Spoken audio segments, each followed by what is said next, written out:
Hello, I'm Annette Young and welcome to the 51%, a show about women reshaping our world. Coming up, the horrors of modern-day slavery in Mexico. Also, how one Ethiopian organisation is encouraging young girls to take to the track as runners. And diving right back in, the French synchronised swimming champion who's decided to return to the pool at the age of 51. But we begin in Mexico, which is believed to have the highest number of people living in slave-like conditions in the region. Now, the Global Slavery Index estimates more than 265,000 are subjected to some form of modern-day slavery in the country. One young woman's tale has horrified the nation after she revealed she was forced to work for 17 hours a day while being literally chained to an ironing table. For 2 years, Sanduri says she was held captive at this dry cleaner's, chained by the neck and beaten and burned with her iron if she stopped work. Fed one small meal a day, she said she chewed on plastic bags to stave off hunger pains. Finally, she managed to escape. The lock wasn't properly shut and I escaped via the bathroom. I found 100 pesos in a client's shirt. I got a taxi and I left the dry cleaners. When Sanduri reported her ordeal, police raided the business and arrested 4 women and a man. She now lives at a women's refuge where she's been helped by NGO workers.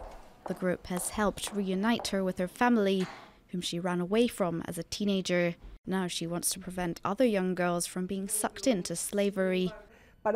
Her goal is to become an activist for the cause. She said, "I don't want this to happen to anyone else. I want young women to understand that when they leave their homes as teenagers, they're at risk."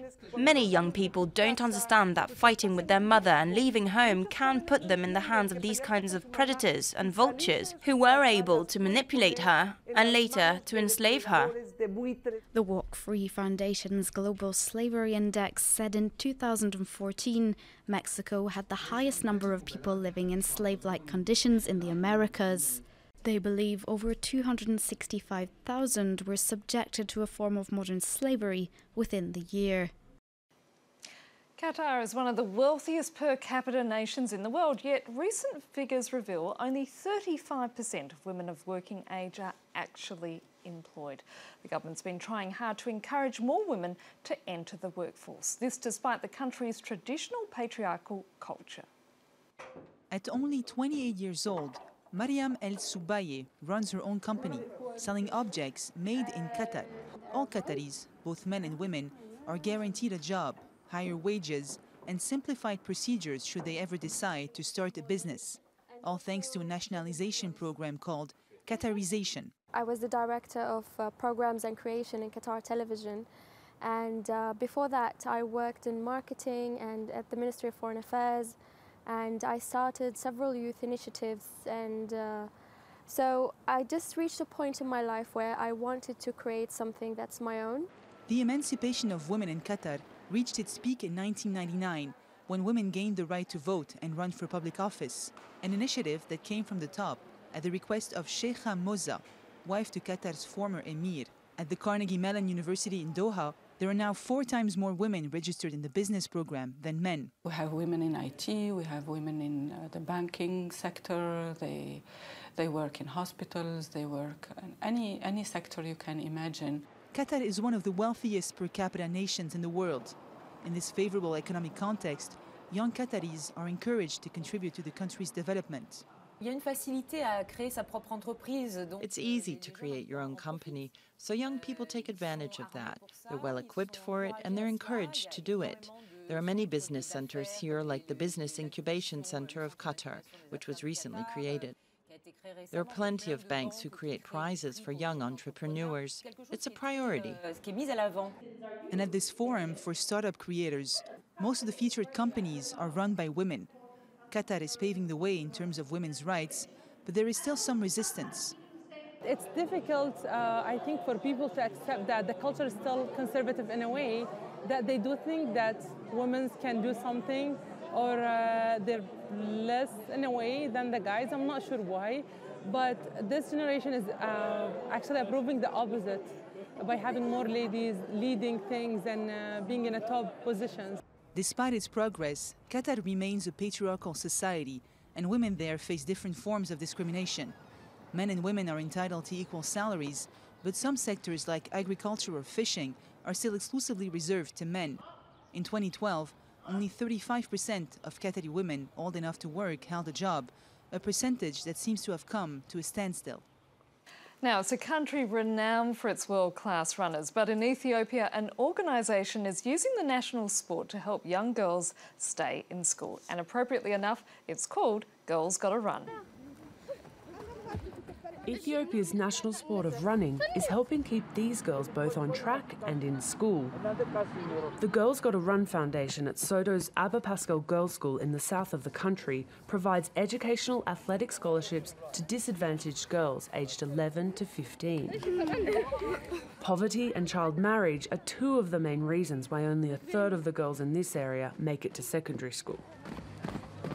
When you invest in a girl, you're investing in her whole family, especially when she grows into more of a decision-making role as a mother or as an individual in the economy. Additionally, girls are impacted by a lot of social issues that are here in Ethiopia, and so they have greater limited access to education, they're more exposed to early pregnancy. Girls like 13-year-old Maren Jamene, who is today getting ready for school. Her widowed mother makes a living selling cups of tea and coffee and says the running scholarship is allowing her to keep both of her daughters in school. After Maren got the scholarship, she has been encouraged to study with her friends. She used to come home at 3 p.m. after school, but now she stays with her friends at the school studying and using the library. She also runs on sport days, so in general her life has changed dramatically. Running is part of Ethiopia's national identity, and the sport allows the 15 girls in the club a safe place to make friends and to get healthy. They also receive running shoes, hot lunches, and attend life skill classes on reproductive health, leadership, and empowerment.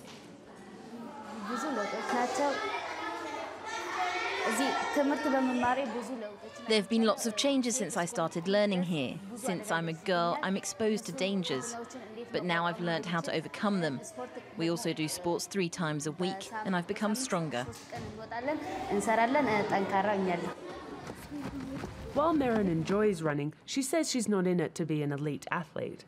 She just hopes to go to secondary school and to one day become a doctor.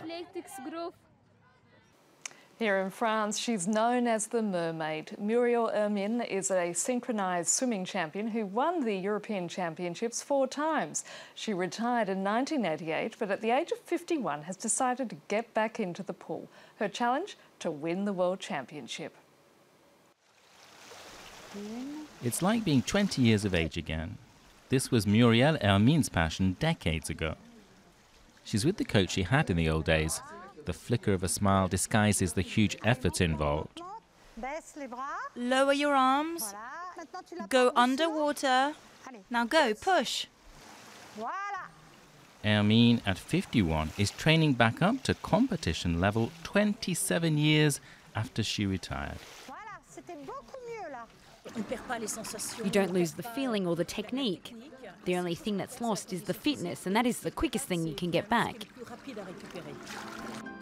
She began competing in swimming aged 8 and went on to become 12 times French champion and 4 times European champion in synchronised swimming. A star of the sport in the 1980s, Hermine went on later in the 1990s to appear as the mermaid in aquatic shows before hanging up her swimming costumes to have her first child. Her family and work as a lecturer filled up the next 17 years, and then she had a health problem. A herniated disc came as a wake-up call. I was stuck in bed and had 5 weeks to really think about what I wanted to do after turning 50. After all the tears and upset, I gave my body a big thank you for letting me know. Muriel Hermine is preparing her return with a solo performance to music by Vivaldi.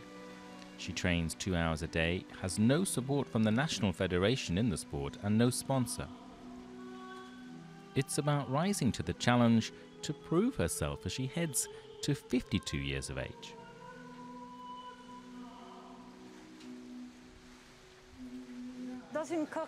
There's a lot of time underwater in a choreography of 2 minutes 30, 3 minutes. At the same time, you have to be very much above water. And she has to move fast, like a 20-year-old. Well, let's say not quite so quick.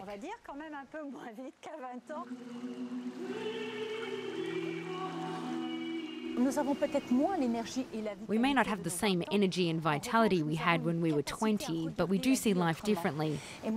I remain convinced a champion's success is 70% mental attitude. The goal in the coming months is to aim for a world title in her age category and so relive the sweet taste of success. And that's it for now. And if you'd like to comment on what you've just seen, you can head to our Facebook page, that's France24, _ the 51%, or do send us a tweet at _51%. Thanks for your feedback so far, and please keep those comments coming in. Until our next program, bye for now.